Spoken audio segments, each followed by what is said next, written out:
Okay, welcome to my Global Talent Visa educational webinar. My name is Michelle Hewer, and I will be going through some of the guidelines, criteria, changes that's happened in 2025, a quick detail about my packages of support if you'd like my assistance. I'll give you some of my top tips. I was a recipient myself, and I'm now a coach, so I will give you some tips from a recipient perspective and from a coach perspective as well. And then I'll open the floor to allow you to ask your questions. Okay. So just a bit about myself.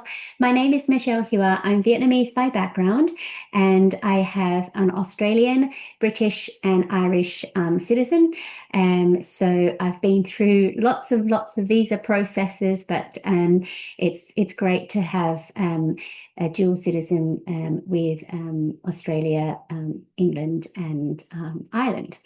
I'm a global talent visa coach, and how I became a coach was in 2016. I was on an entrepreneur's visa in the UK that was expiring, and I had no choice but to apply for a new visa called it was called the Exceptional Talent Visa at the time. And if I didn't get it, I would have to go back to Australia, where I started my career as a lawyer. So I ended up applying for the Exceptional Talent Visa, which turned into the Global Talent Visa in 2016. And I actually only had 3 months left in my entrepreneur's visa. So I didn't have much time to prepare, but luckily I received the endorsement for exceptional talent and got my visa, and was very lucky that I think I got it within a month of my visa expiring. So then, I applied for my visa, got it, and then I became a Tech Nation visa ambassador, because back then in 2016, it was such a new visa. No one knew anything about it. I was in the top 50 that received the visa. So I shared my story to help other people with their applications. And then in 2019, I was able to apply for my indefinite leave to remain, and I received my British citizenship. So it was the end of my whole journey of, having lots of different visas, and the entrepreneur's visa that was expiring. And there is no entrepreneur's visa anymore. It's now morphed into an innovator's visa. It's specifically for founders, which I was. So I had spent 7 years in the UK. I based myself in Manchester and Newcastle, and spent a lot of time down in London to help build my startup. I was an Australian solicitor, and then got bitten by the entrepreneurial bug in the UK and became a tech entrepreneur. I started a wearable tech startup called Made with Glove, and I was designing a heated glove that had sensors and temperature sensors and batteries to heat the glove up. So that was my startup, and I did that for a number of years. In Manchester, Newcastle, and London. And how I turned my passion and it from being a startup entrepreneur to getting the global talent visa to then helping others. I wrote a blog about my journey on, being a startup entrepreneur and then getting this visa. And because I wrote the blog, it became viral, and then I got a lot of people asking me questions about how I got my visa. So I helped loads of people. I've coached over 1,000 tech entrepreneurs, senior execs, and tech employees. My success rate is 90%, while the endorsement rate is 54%. Some of my clients have received their result within 3 to 27 hours, which is amazing. That was a number of years ago, but more recently, one of my clients who applied in July, just gone, she applied on I think on a Friday or something. No, on a Tuesday. She applied in July on a Tuesday, and by Friday she was endorsed. So within 3 days, she was endorsed as an exceptional talent. So that is amazing when they come back so quickly, because decisions can come back within 8 weeks. So 3 days is amazing. Some of my clients have come from WhatsApp. back then when it was just WhatsApp, but now obviously Meta's purchased it. Sony, LinkedIn, Meta, Google, Zoom, Oracle, Coinbase. You can see I've helped lots of people in big tech companies, but I've also helped people, startup founders, CTOs, CEOs. I've also helped investors as well, UX designers. You can see the list. It is varied. But even though I help people in these areas, everyone's story is different. And this is why I love to do what I do. Every client is different. Everyone has a story to tell. And I help them tell that story through the 15 pieces of evidence that we create and structure so that we can meet the criteria for them to be endorsed. Just a quick disclaimer, I only help with stage 1 endorsements. I'm not affiliated with the Home Office or Tech Nation, and I'm not an immigration solicitor, even though I do have a legal background. That's why I can only help with stage 1 endorsements. And if you are endorsed, I can refer you to a solicitor for stage 2 if you'd like. So over the years, when I was a startup entrepreneur, I was featured in a lot of magazines, entrepreneur magazines, in the Sunday Times. I was asked to be a judge at an IoT online hackathon as well through my work at Made with Glove. I not only obviously talked about my business, my Made with Glove, but I was also known as a leader and expert in the wearable tech industry. And this is what assessors are looking for, is not only what you do in your day-to-day job, but also what value do you add in the wearable tech industry or in the tech industry, and mine was wearable tech.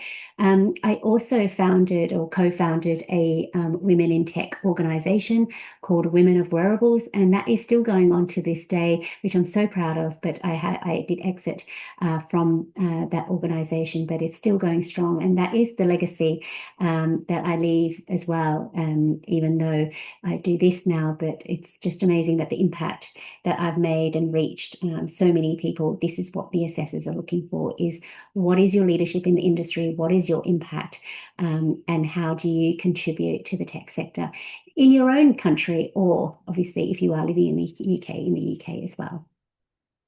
So again, it all started with one blog that went viral, so you can have a look at it on my website. I wrote that blog in 2016, so nearly 10 years ago, and it's still the same.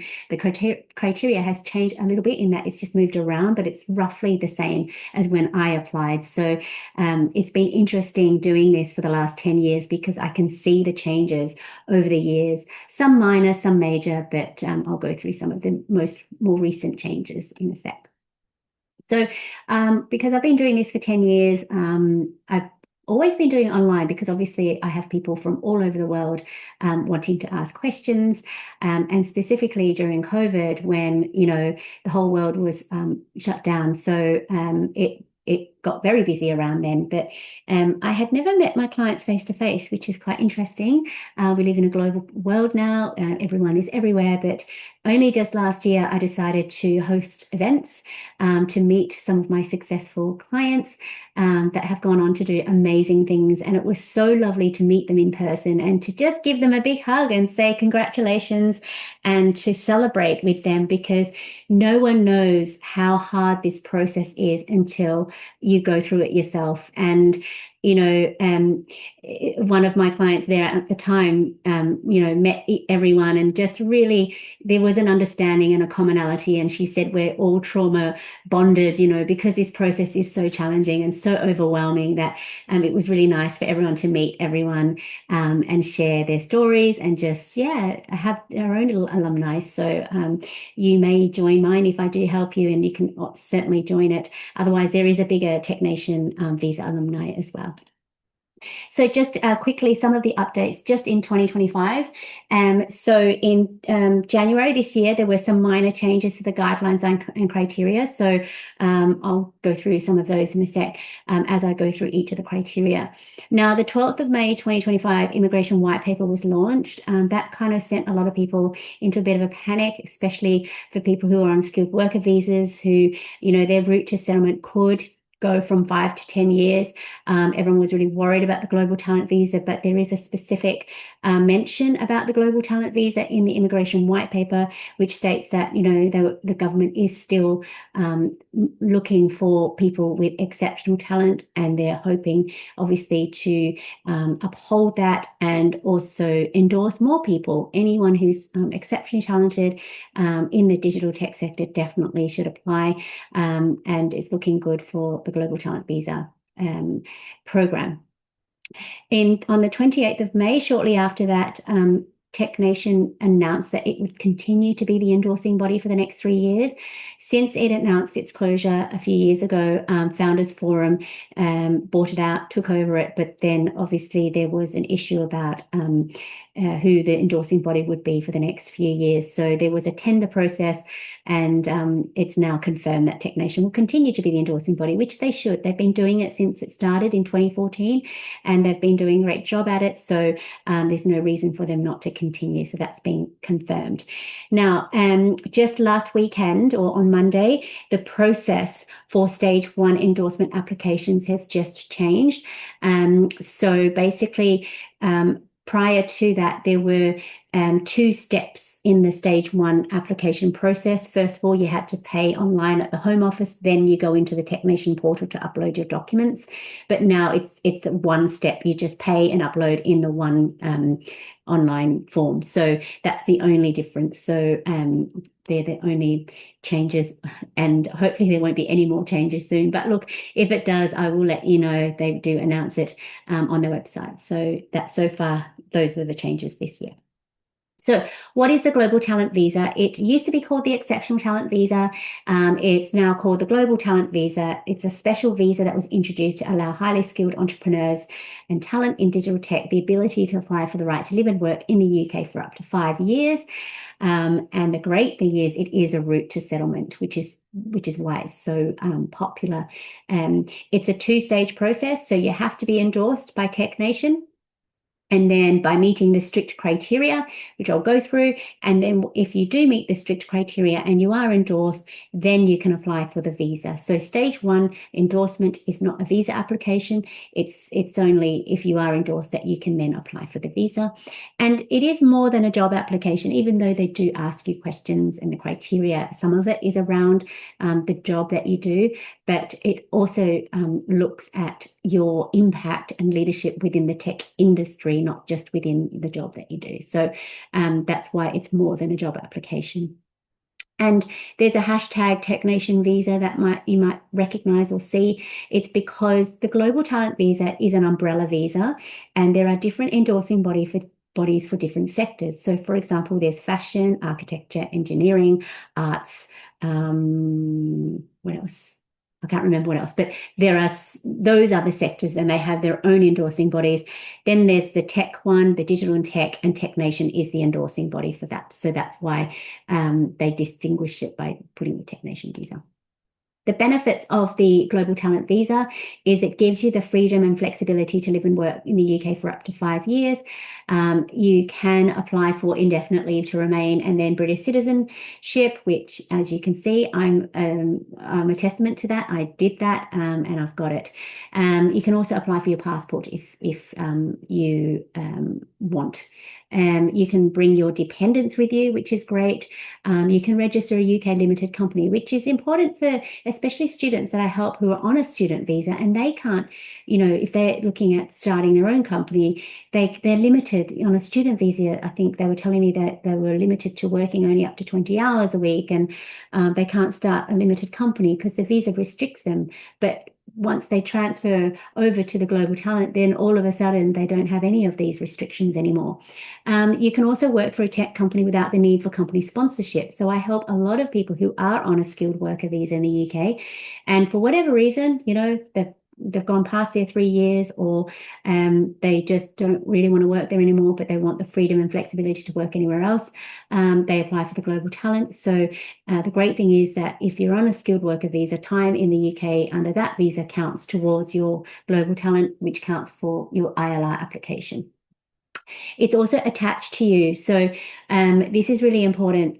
When I had my Global Talent Visa, I was a startup founder, and I thought, I can only work for my startup. But the great thing about the Global Talent Visa was I can work anywhere. So I needed a break from my startup, and I worked as a community manager and an accelerator for 3 months, and then went back to my startup. And then another opportunity came up where I was the digital relationship manager for a university, and I was covering someone on maternity leave, which they needed. So I took that role for 9 months, and it was great because my visa, there was no questions about my right to work in the UK. So I did that for 9 months and then went back to my startup. So it was really good that it gave me that flexibility. It was attached to me. It didn't matter where I worked. I could work anywhere.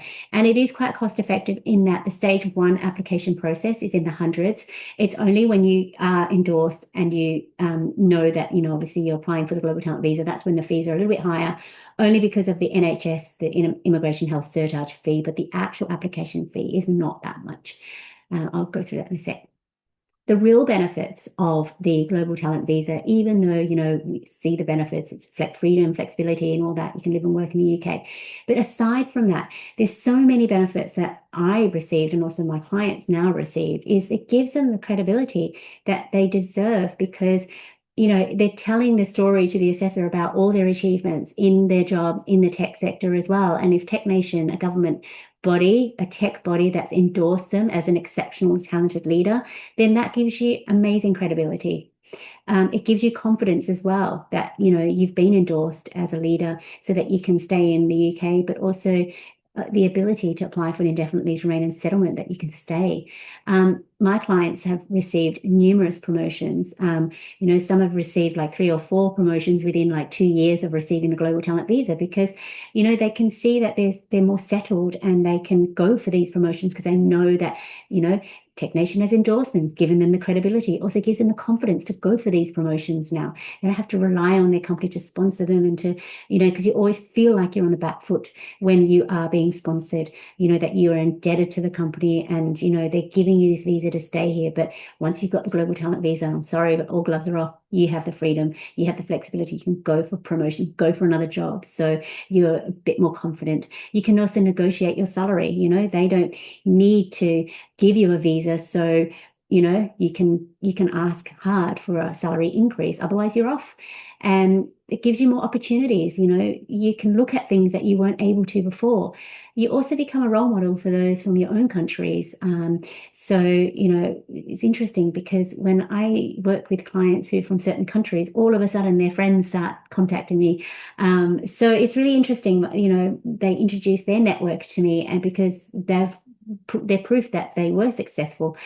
So all their friends in their tech network then want to know more about the visa, that yes, it is possible, because it can look overwhelming, the guidelines and the criteria, and but once they know someone or their friends who get it, then it starts, maybe I can go for it as well. It also gives them security. I've got some clients that started to buy houses now because they know that they're going to be here and they're allowed to be here. Got to buy a house, no visa, and they have to leave. So the Global Talent Visa gives them that security to stay in the UK for a lot longer. So some of the stats, there are 90 plus countries from where people are applying from, USA, India, Pakistan, Russia, Canada, and there is a 54% endorsement rate, but this rate is quite old. It's a few years old. I don't know what it is now, but I have seen a lot of rejections of late. But it's roughly 1 in 2, and my success rate is quite high compared to the endorsement rate. There's been, over the years, there's been, more than 5,000 recipients, which isn't a lot if you think about it, from 2014. But when I applied, and up until a few years ago, that actually capped the endorsements at 200 per year, which isn't a lot. But so when I was applying, not only did I have to meet the criteria, I had to be within the 200 that they allowed the endorsements. But over the years, they did increase that. But now there's no cap. There's unlimited endorsements. If you meet the criteria, you will be endorsed. So that's less stress for you to worry about. The ratio 75-25 male, female who apply, and that is only because the tech sector is male dominated. And I help a lot of women in tech with their applications. And then if you are endorsed, you can join the Tech Nation alumni. So that's the bigger group, and they meet up in London every now and then. And if I help you, you can join my alumni. So there's that there. It's a great network. I'm part of that alumni as well. So yeah, it's those who have been endorsed and who have received the visa can join the alumni. So these are just some stats as well. These are, again, older stats, which don't let that put you off if you're from those countries. It's just giving you an idea. I help people from all over the world. Obviously, I help more people from this country, but then of late, I've been helping loads of people from the US. It's been quite successful. So these are just some of the stats here. And yeah, the skills as well over here. But even though it's a tech visa, they obviously you have to also include people who are non-tech, which are business people. So you can see here there are business development, there's product management, there's data scientists, there's marketing. So there's quite a few, it's quite varied, but as you can see, biz dev and product management, there should be software, there's engineers as well. Yeah, software engineer. So they're quite high in the list. Okay. So these are the stats that I've been keeping an eye on in the last 9 years. I was here 2016, that I was in the top 50, so I don't think there were many then. But then as you can see, over the years, they've increased. And this is something that I have kept a tab on because I've been doing it for so long. It's good to know, especially just to see how popular the Global Talent Visa is. And, you know, when Tech Nation were closing, it sent everyone into a panic here in 2022, 2023. But the Home Office have always said, just proceed as normal. But obviously, people were so worried that the Global Talent Visa was not going to continue. But the Home Office has always maintained that it will continue. And there's been so many reports, and you can see these applications, they're increasing year by year. So they will not get rid of it. But, you know, maybe the guidelines might be strict or whatever, but it won't go away. So you can see it's just gone up and up each year. I keep a tab on how many applicants have applied in each month. So you can see that this is from April to April every year. So that's why you can see 2025, 2026. We're not finished with 2025 yet. And it rolls over into April 2026. So that's why there's that. So you can see it's just going to increase even more, I would say. You can already see in August this year, this was just my client submitted. There were 1,350 applications in August, but last year, you know, it's superseded that. So I feel like it is going to go past the 3,500 next year. So process, as I said, this is where the new changes happened in this area here. So before it was stage 1, you pay and register at the Home Office. Stage 2 was you then go into the Tech Nation portal, upload your documents. Now it's all in one, which is really easy. I feel it's better to do it that way, so there's no confusion. Then you've got up to 8, well, then, yeah, you have to wait up to 8 weeks for the assessor to come back and to tell you whether you're successful or unsuccessful. It says up to 8 weeks, but you know, the average is about 3 to 4 weeks. And obviously, if some of my clients have received their result quicker than that, which has been amazing, but average is 3 to 4 weeks. Anything less, anything more is not average, but they can take up to 8 weeks. If you are, and that's 561, if you are successful, you go straight into stage 2 and you apply for your biometrics. You can apply for the immigration health surcharge. You pay that fee. This is the fee paying stage. They also obviously do proper checks like criminal record checks and things like that. So it's a proper visa application. And then there's a 3 to 8 weeks. This process here was very quick for me. I was in the UK. I got it very quickly after my biometrics. I think you can pay extra to make this process a lot quicker as well, but I don't deal with this. I'm only speaking from experience that this process for me was very quick. Now, if you are unsuccessful, you will get a decision from the Home Office and they will tell you what was wrong with your application and why you weren't endorsed. You can appeal, and I'm helping someone with an appeal now. So basically, you have a look at the decision, and what you will do is you will answer their feedback because they give you feedback, and you seek to appeal the decision on these grounds, and then you resubmit. or you appeal, and there is no fee for appeal. And what it happens is it goes to a new assessor who will look at the first assessor's decision, your appeal, and your application again. And you've got 28 calendar days to do it. They've got 28 calendar days to respond to that. So if you've got any questions, just pop it in the chat. So then what happens is they've got 28 calendar days to come back. And if the new assessor looks at your appeal and says, yeah, I agree with what you've said. The first assessor is wrong. I will endorse you. So you go straight to stage 2, which has happened in cases where I've helped clients, or if they've come to me and, we appeal together. But sometimes, and this happens as well, the applicant has done the application themselves, come to me once they've been rejected, unfortunately, and then I can't turn the appeal around, or I give them advice, and it might not be successful. The appeal might not be successful. So our strategy is, look, appeal anyway, and then let's see what the second assessor says, because if you're unsuccessful the second time, they'll give you more feedback. And then what we do then is use 2 pieces of feedback and then go again. Apply again using that feedback, restructure applications, their application and documents, and then resubmit. And, I was helping so many applicants the second time around last year. I was helping so many of them, and they were endorsed the second time around because they could see the difference between their first and second application, completely different, used the feedback, and they were endorsed. So that can happen as well.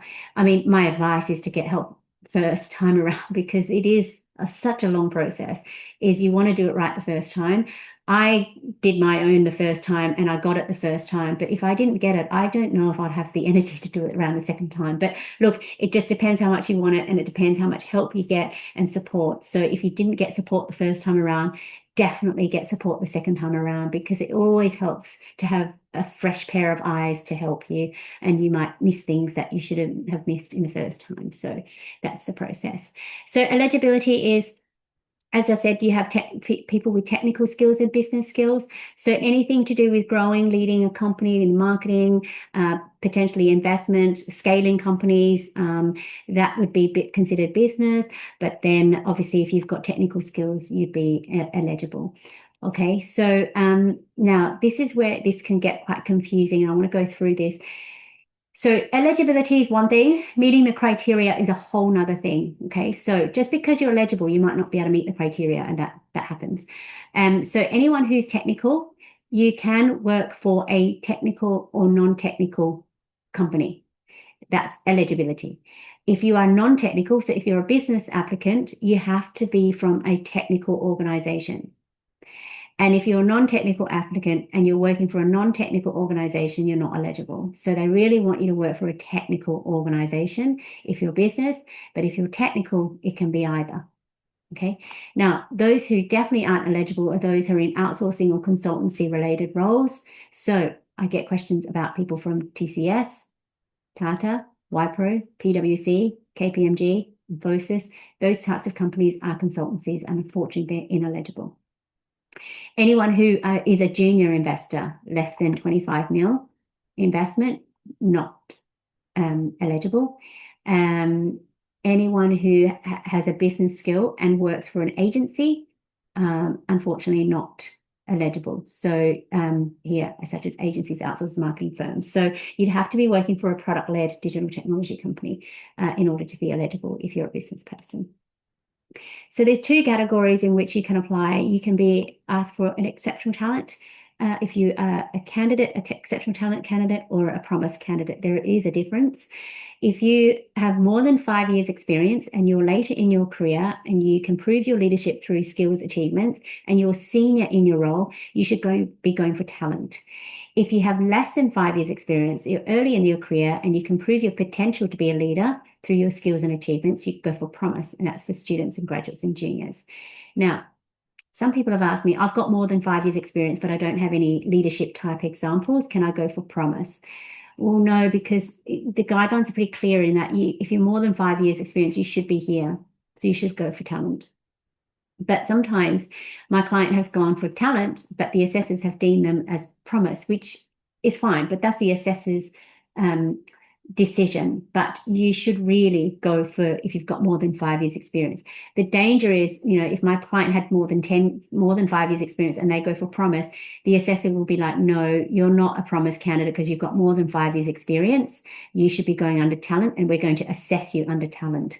So, it is discretionary, but just go with the years of experience. Also, people have asked me, I'm a senior software developer, I'm going to apply for promise. Well, you can't really apply for promise because you're not junior. It says junior here, and it says that you're senior. So, you should really go for the category in which you apply.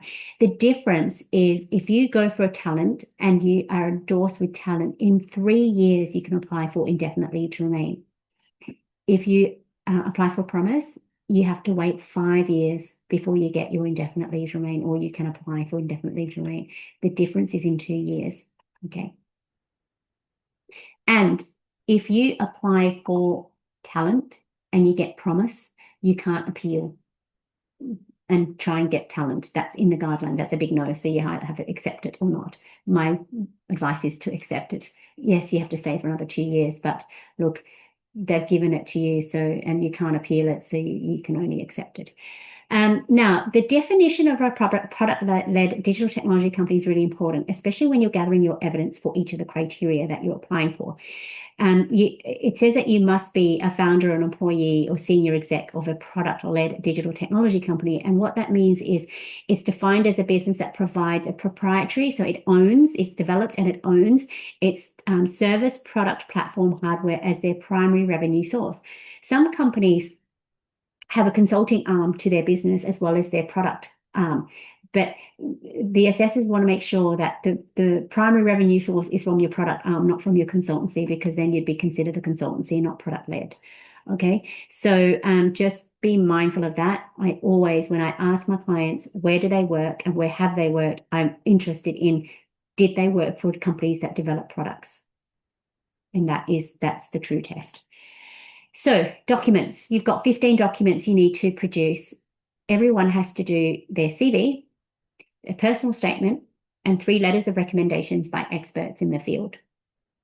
And it should be from 3 different people, from 3 different organizations that can talk about you and give 3 different perspectives of you. Because if it's from the same person, from the same different person, but from the same organization, it's very difficult to say different things about you, because what you want to do is, the assessor wants to know a little bit about you through different people in the different roles or different relationships you've had with them in different organizations.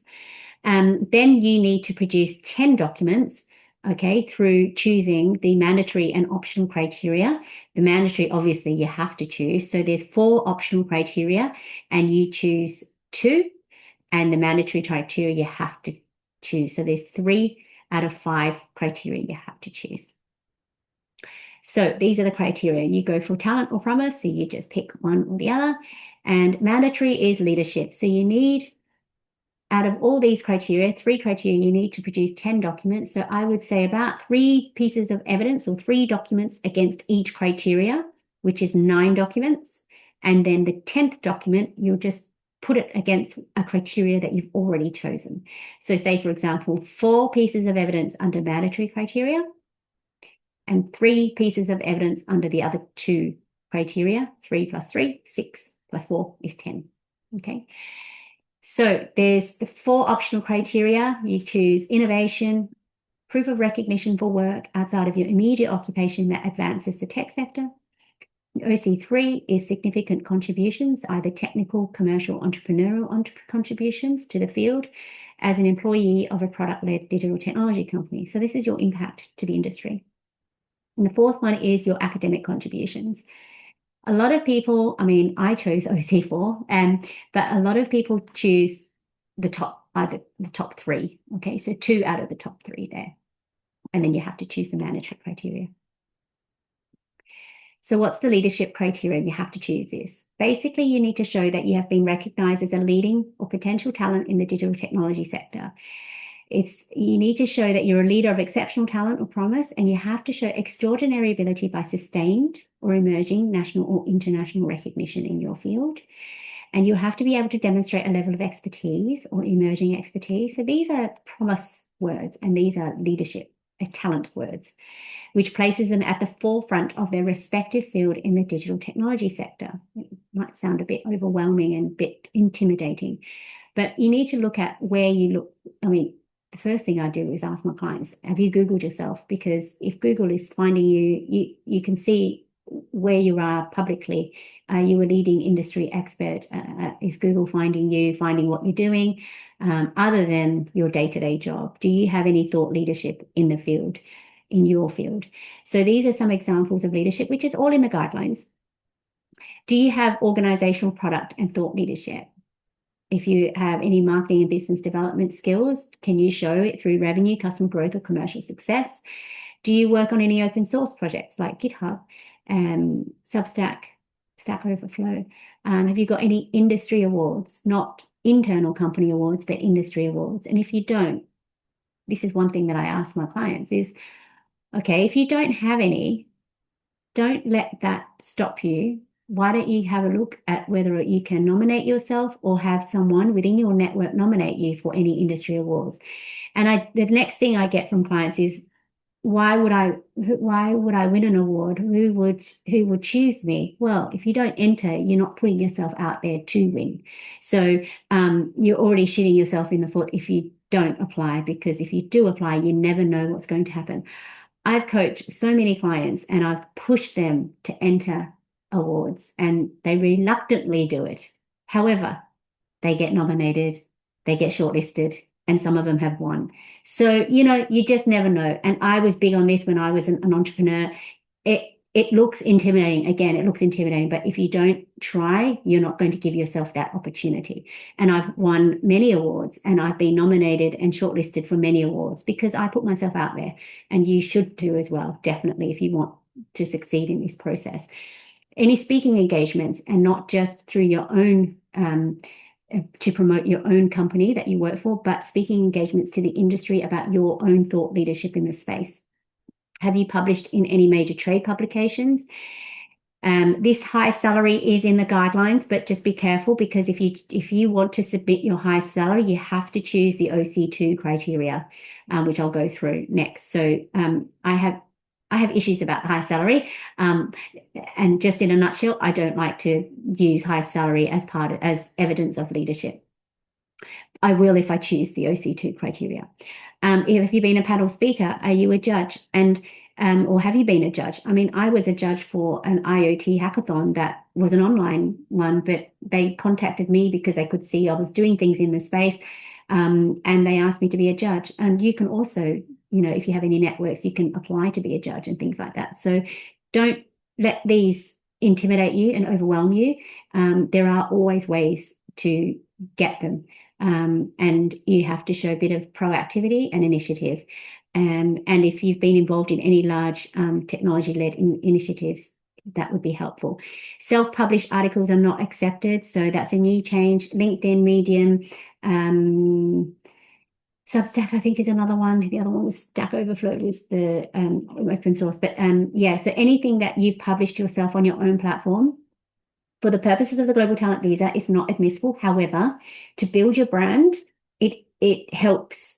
And then anything happens after that, if people contact you because they've seen your blogs on LinkedIn and third-party publications, media can find you. And that's how I started. I started on LinkedIn. I started on my own blogs, and then I built my personal brand for the media to contact me to write blogs for them and to publish on their platforms. So don't discount this just because it's not accepted.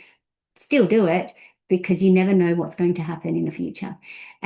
So examples: letters of support, any news clippings, any awards, promotional material, lines of code, articles, media and press, books. Some of my clients have written books, some featured in certain magazines and interviews, and I put these down for mine as well. So there are just different ways, and if you don't know how to do it, this is how I help you structure it as well. And I just want to talk a bit about personal branding, because this is all about personal branding. The leadership is all about raising your profile, self-promoting. What is your personal brand? Do you have one? And if you don't, have a think about what it is. It's an intentional effort to create a public perception of you by positioning yourself as a leader or authority in your field. And it's not about bragging. I was doing this with my startup, and while I couldn't talk about what I was doing in my startup because it was highly confidential, the way I was able to showcase my leadership and my knowledge of the industry was to report about what was going on in the wearable tech and IoT industry at the time. And that's how I slowly got my voice, and people were following me because they were interested in what I was seeing, also what I was doing, but I wasn't able to say it. So I went to events and I reported on those. I, talked about what was happening in the industry, read some articles and summarized them, things like that, to just share my knowledge. By doing this, you're highlighting your strengths, you're establishing your reputation, you're building trust, and communicating your unique attributes that you bring to your current or desired industry. I was sharing my knowledge as I was learning it, and that's how I built my personal brand as a wearable tech leader in the industry. And you can too. And the next thing a lot of people say to me is, why would they want to hear from me? Well, as I said before, everyone has their own unique experience, and not everyone has had your experience. So, and has your leadership or thoughts and insights. So it's having the courage and confidence to share that to the world. And I think that's what scares a lot of people. But if you're just sharing what you're knowing, that's raising your profile. That's sharing your knowledge. It's not bragging. Okay. It's about sharing insights and ideas, unique point of view that provokes new ways of thinking, sparks discussion, debates, and inspires action. A true thought leader knows a topic inside out. And if you don't, you're going to know more than what a lot of people do because you're in it. You have formed a clear and unique defensible point of view about it, and you can freely share that perspective. And I'm so passionate about this because this is what's going to set you apart from other applications. It's going to help you with your job interviews as well. It's going to help with your confidence so that it makes you more comfortable speaking about what you know to other people, and not just one-on-one. It's to an audience. Okay. And I've done this, and it is scary, but start small and build it slowly, because you're not going to become a thought leader overnight. I certainly didn't. It took me years to build it up, but I've got ideas and I've got tips to share with you in my Leadership in Tech course, because I've done it, and it took me 3 years, but you can do it in a shorter amount of time. So I go through in my Leadership in Tech course. It's an online course. It gives you all these tips that you can use straight away, and within 3 to 6 months you can start building your thought leadership. Okay, I'm not going to bang on too much about it. It's there if you want it. It's on my website, and it's stuff that I've done, stuff that I've taught my clients and coached my clients, and I've given you real life examples as well. And I also offer a 45-minute free coaching call to help you with it. I'm here to help you. And I know this course has a fee, but it's a very small fee to help you get going with your leadership, because it's so important. And I wouldn't be where I am today without having done it myself. So that's there for you. If you want any more information, go to my website. Second, so now we're going to go through the optional criteria, which is innovation, proof of recognition, impact, and academic contributions. So innovation is, the criteria is, you need to show a proven track record of innovation or examples of innovation as a founder, senior exec of a product-led digital technology company, or as an employee working on a new digital field or concept. And if you're a technical person and you're building products, the easiest way to show this, and I'm sorry, but not everyone will have this, but if you do have it, is a granted patent. And this is a new change, because before they accepted patent pending publications, but the January 2025 guidelines have changed, and now they want granted. So it is a lot stricter. But if you don't have it, you can still choose this criteria. It'll be a little bit more difficult, but you will show that you are working on a new digital field or concept by showing your innovations. Now, a lot of people need to get confused with, the product is innovative. Yes, the product that they work on is innovative. But this process and this application is not about the product as such. It's about you and what you've done to develop that product. So it's about your innovations in developing that product. So you could change the narrative a little bit. You can show your designs. If you're a business person, you can show your concepts, your stockists, your strategy. And I help a lot of people with this. So it's just about your innovations in developing, selling, strategizing, and how to launch products as well. So we need at least 3 examples of innovation if you want to choose this criteria. The second criteria is proof of recognition for work outside of your immediate occupation that contributes to the advancement of the field. So this is more like volunteer work, things that you do outside of your day-to-day job. And notice how I said high salary here is when, if you do in your mandatory criteria select high salary, you have to choose proof of recognition. So you need at least 3 examples of this to showcase your impact and your proof of recognition for work outside of your immediate occupation. So community work, any volunteer work that's unpaid. If you've done any mentorship programs, but they have to be structured and they have to be physical, they're not online mentoring programs. That's a change as well. They used to accept online, now it's physical. If you're part of any STEM ambassador programs, which I was part of the STEM ambassador program. If you mentoring at universities or startups, it's not acceptable. So that's in the guidelines as well. Anything that you do that's volunteer work that has to do with your company cannot be sponsored by your company. So you just have to be really careful. Some big tech companies offer, a few days a week that you can go and mentor with their affiliated community organization that's part of their corporate social responsibility, their CSR. They don't want you to be involved. Well, they don't want you to submit evidence to show that you were involved with that. It has to be outside of those company initiatives. So it's like you took your own initiative to find these community organizations. And if you want to show any examples of you speaking at conferences, because it's outside of your work and it shows your thought leadership as well, you've got to have at least 100 people at the conference that you're speaking to. This has a very similar feel to the leadership criteria as well. So I help people figure out what goes under leadership and what goes under OC2, but it has the same kind of feel, okay? The third criteria, optional criteria, is the impact criteria. So you need to show that you have made significant technical, commercial, or entrepreneurial contributions to the field, to the industry, as a founder, senior exec, or employee of a product-led digital technology company. So this is about your impact, okay? And a lot of people do work at their companies, but they're so focused on their work, and then they do the work, and then they go on to the next project. And I'm like, okay, wait, come back. What was your impact? What was the impact of the project that you worked on? And then they're like, I don't know what it was.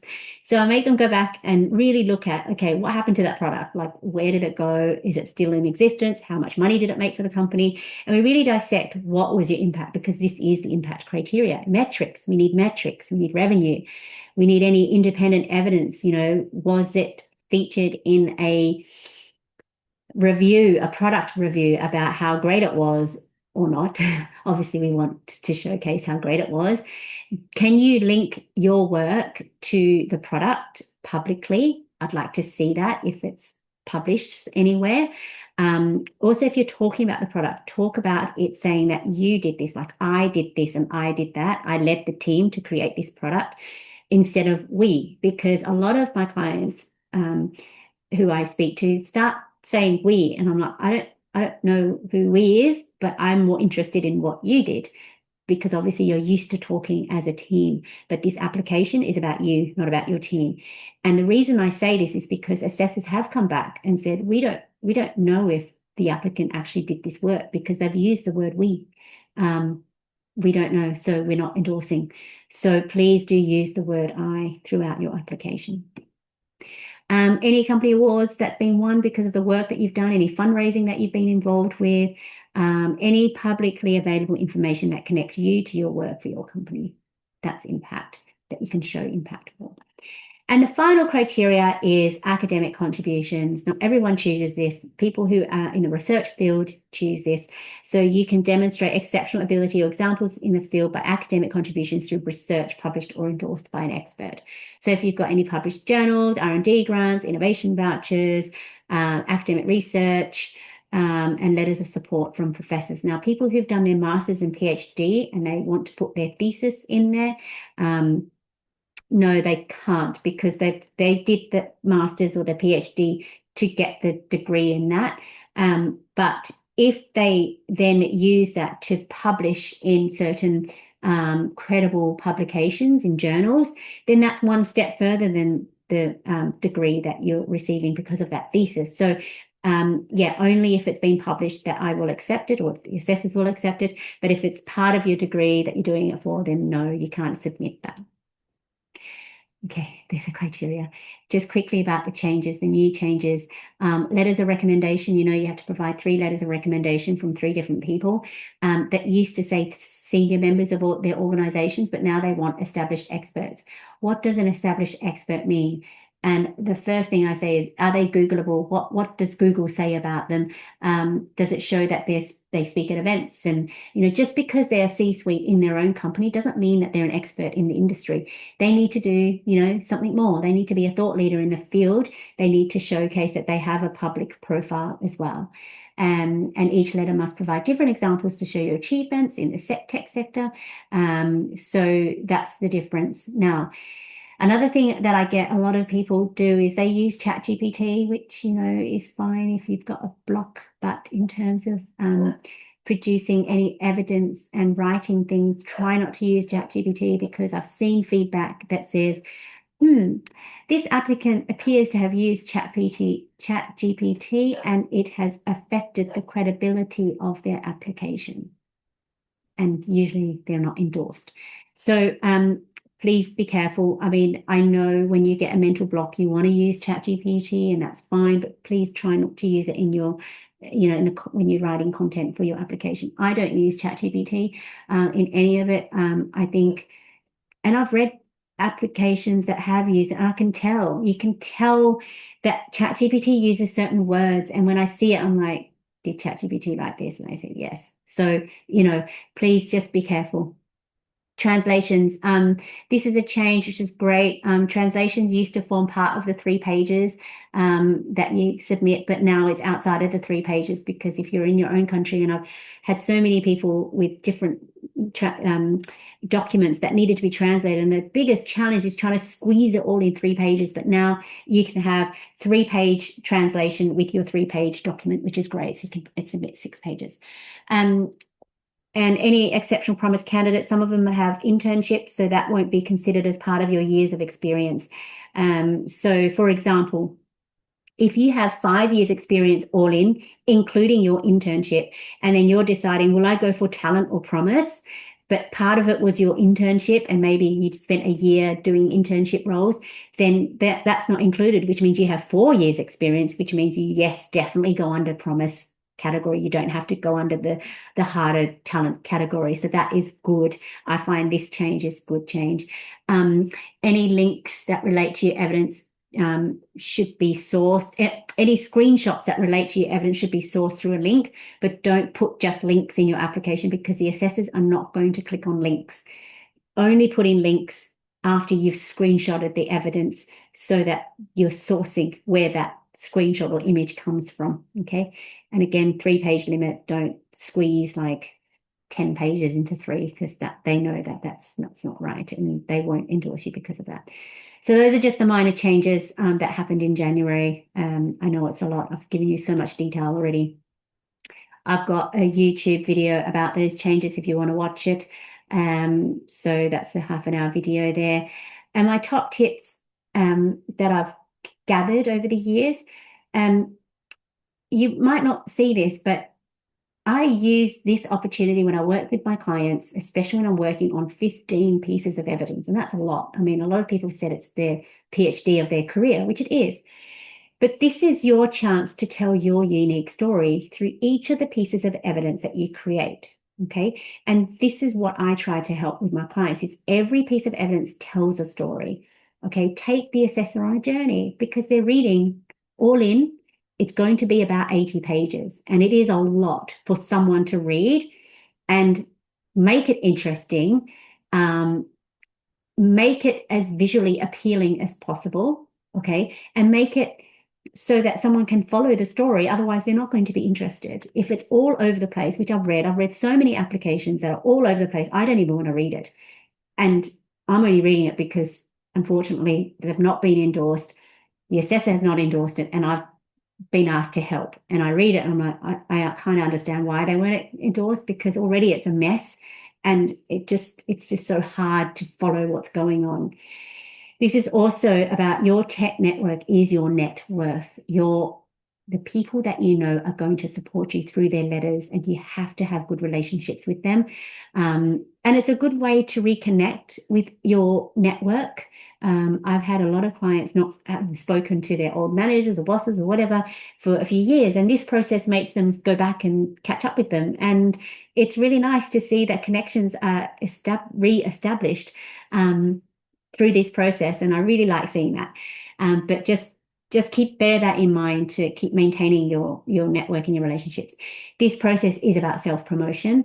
If you can't sell yourself, and if you can't highlight your achievements and strengths, the assessor's not going to see it. So this is why I help a lot of people with is I help tell the story and really highlight your achievements and strengths, because I know that a lot of my clients aren't good at that.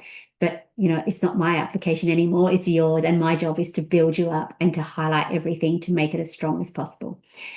Being eligible is one thing. Meeting the criteria requires a strategy in putting together all 15 documents. As I said, you don't want a big mess and just let the assessor figure it out. It requires a strategy, and this is why my strategy sessions are really important, because it's a roadmap for both of us to work together and we know where we're going, and that's really important. If anything, is the strategy is always important in any project. If there's no roadmap or strategy, how are you going to be successful in your project at the end of the day? Also contact me sooner rather than later if you need support, because I have so many people saying, my visa is expiring in 3 weeks. Can you help me?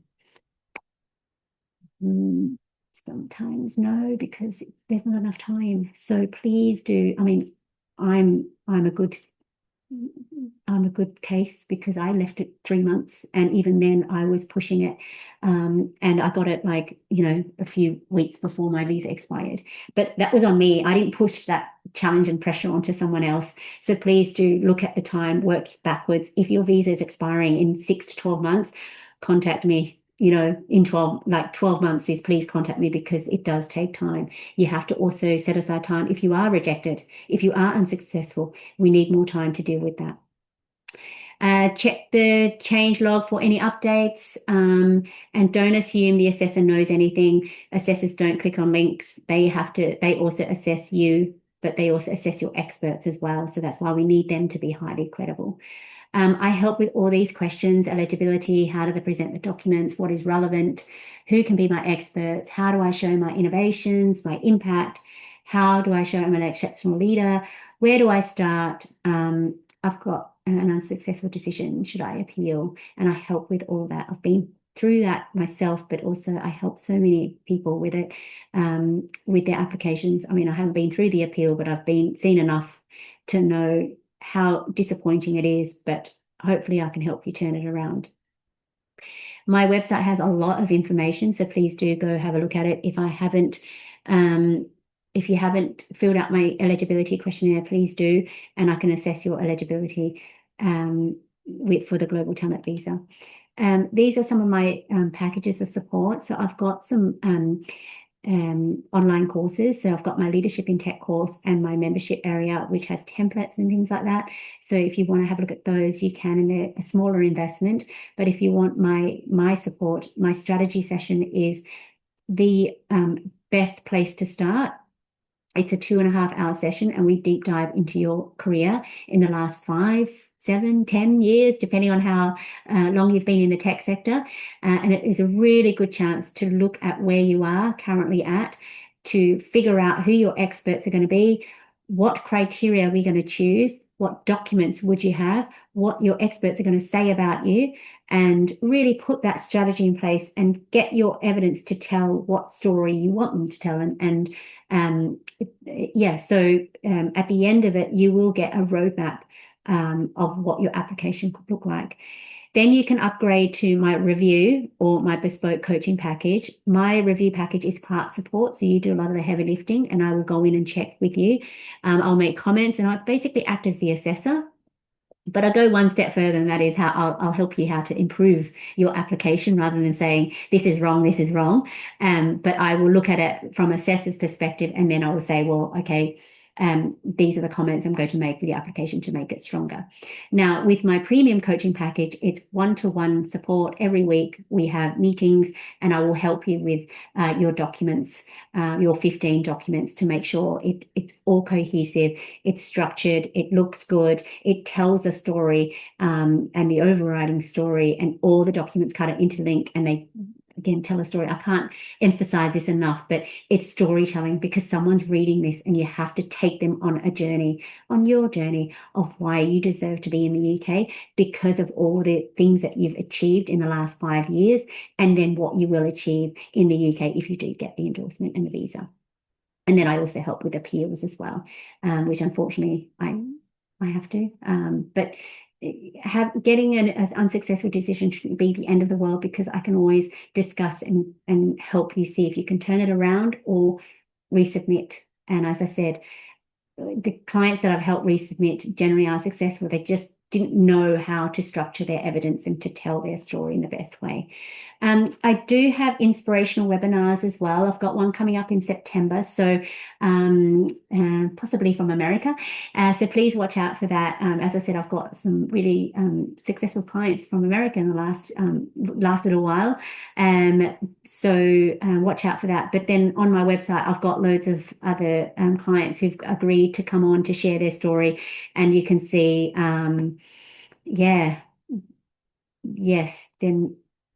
they're not American. None of them are American, so which is good. So they're from India and Portugal, Mexico. Yeah, so there's lots of different people from different countries as well. So my bonus tip is start working on your external thought leadership now. As I said, the leadership is so important. You build your evidence to improve your confidence, your job prospects, and your global talent visa application. The leadership will really help you in all aspects of your life, not just for the global talent visa. Okay. Okay.